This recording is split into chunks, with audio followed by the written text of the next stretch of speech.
Saigon, a city with amazing history, great food, lovely people, great economy with amazing lifestyle. And in this series, Post Goes Round, I'm taking you to explore and experience the unwell-known, undiscovered places that I'm sure with you, not many Saigon people would know them. Guys, I'm in the heart of Saigon, very center of District 1 at Tao Dang Park. This park, every morning they welcome a lot of elderly who are retired to come here to do exercise. In the evening, they welcome a lot of children. They come to play after school.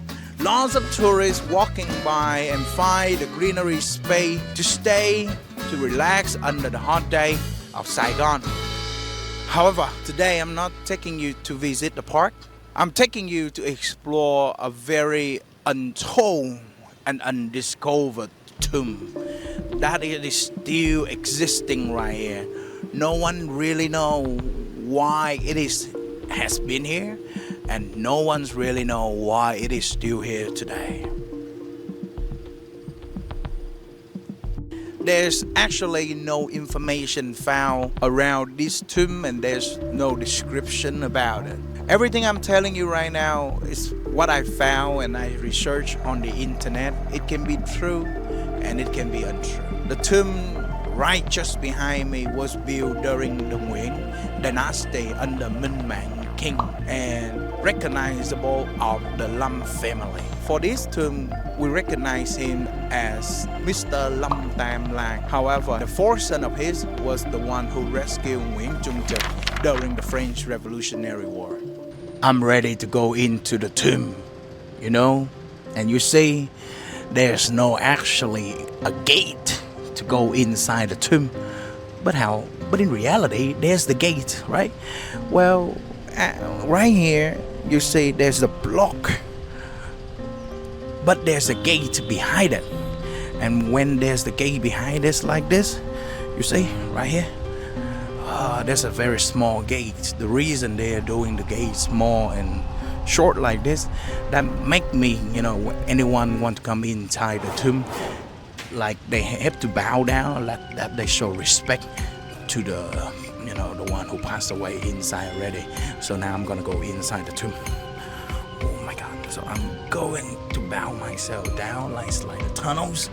Gonna go over this right here, and now I'm inside the tomb, and I'm gonna show you exactly.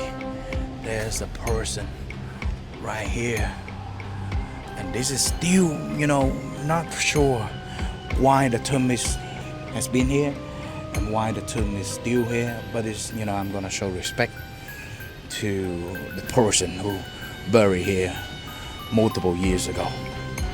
Oh, I'm gonna go outside. Then I have to bow again. It's just like me showing respect to the person like this, and I'm getting out. I know you've visited this part many times, but not really realize that is the tomb right here. I call it a hidden place, but sometimes even the most obvious places hold the secret stories. Ho Chi Minh City Fine Art Museum, a well-known tourist attraction in Saigon. But I'm not taking you here just to visit the area with a beautiful architecture design inside the museum. But today I'm gonna tell you more about the untold story behind the museum. The construction was built in 1929 and completed it in 1934. It is a humanious combination of Asian and European architecture. At that time, the construction was the family mansion of a Chinese-born business named Quang, one of the wealthiest traders in South Vietnam in the colonial time. The building was transformed into the Ho Chi Minh City Fine Arts Museum in 1987. It has been opened to the public 2 years later in 1989. Until this day, people still talk about the ghost of Quang's daughter. Quang had 4 children, 3 sons and a young daughter. Suddenly, she disappeared by the time she turned 16. It turned out that she contracted leprosy, which had no cure at the time. People were afraid of her sickness, so Uncle Hua kept his daughter locked in the room of the family mansion. Nobody was really allowed to interact with her, except the maid who brought her meals daily. And one day, she died quietly in her bathroom. Because of her death occurred at the inauspicious hour, her funeral was quickly arranged and they buried her near the family villa house in Long Hai. This immediately caught the attention of a local tomb raiders. They thought Uncle Hua might have put the valuable things in the coffin, a traditional funerary practice. With this in mind, two thieves secretly dug up her grave at night, but found the coffin empty. People speculated that perhaps the uncle loved his daughter so much that he kept her body inside the stone coffin and still placed it inside that room. He never intended to have a coffin buried. The funeral was just a trick to the people. From that moment, rumors was about the daily wearing the white dress and crying in that building have persisted even until today. Not only about the buildings, but also every corner of this city of Saigon, every street, every alleyway holds the story.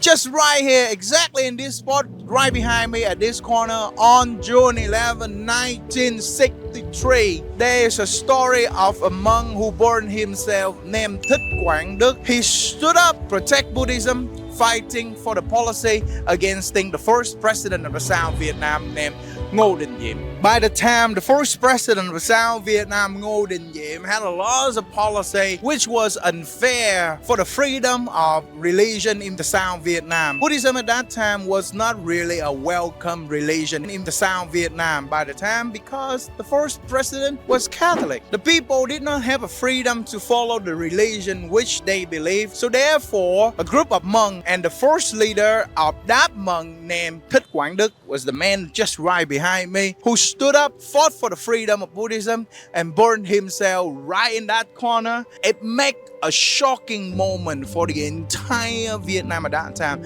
A shocking moment for the entire world who has the strength, the power and the spirit to fight for what they believe. Even the flame was hot and strong, the body burned out and the flesh burned out. The heart of Buddha Vista Thich Quang Đức was still there, and this is still kept and reserved in the pagoda we call Quang Pagoda.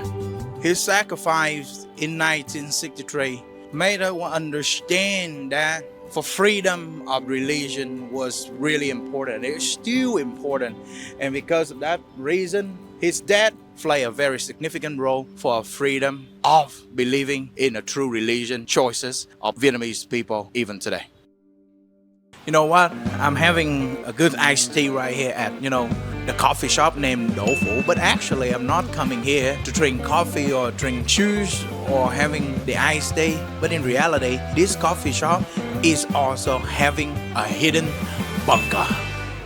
So this is a coffee shop during the Vietnam War. It was also the hidden bunker of Mr. Trần Văn Lai, who was also a revolutionary of the Northern Vietnamese Communist fight against the Southern Vietnamese government.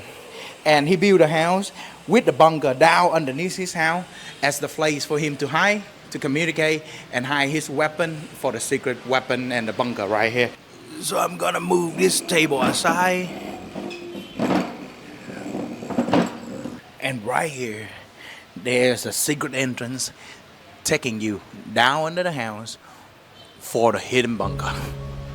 So I'm gonna open the gate. Like this. This is the gate. I'm gonna open it. And I'm going to go inside. Ready to go down.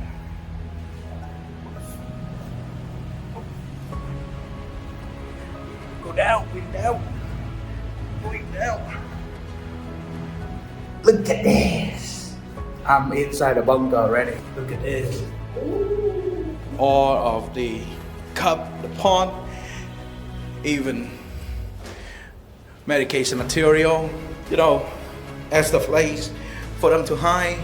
Because in the South Vietnam at that time, who are anyone like following the North Vietnamese communists, they were not really welcome in the South Vietnam. And the owner of this house named Trần Văn Lai, he was actually working in the South Vietnam, and he was supplying the material to the Independence Palace, the palace of the South Vietnam president at that time. But in reality, it's the Trần Văn Lai who was following the North Vietnamese communists. So he was building the bunker underneath of his house like this, as the place for them to hide, as the place for him to put all the weapons, secret communication with all of his allies, and something like this. This is just amazing to show you around. And I'm gonna go move further. Oops. Actually, I'm not sure where I'm going. Oh, there's something to stay right here. After going down, there's actually another way for you to going up, but I'm not gonna go up there in this block. I'm not sure I'm gonna go further, so I'm gonna go backwards. Oh gosh, like this. You can see I am like 1.75 meter high, and I'm almost hit the thing right here. And on the other side, there's also the photo. President Ho Chi Minh of the Northern Vietnamese Communist Party. See? Now I'm gonna go up again. Oops. Oops. Open. Open. Oops. See? I'm going up now. Could you imagine it? In the center of Saigon, there's a coffee shop, and there is the bunker under the coffee shop. And it's just one of the many undiscovered places and untold stories in this city. Today, we have explored 4 sites, from spiritual to architectural to historical. I can't wait to show you more. I'll see you next time.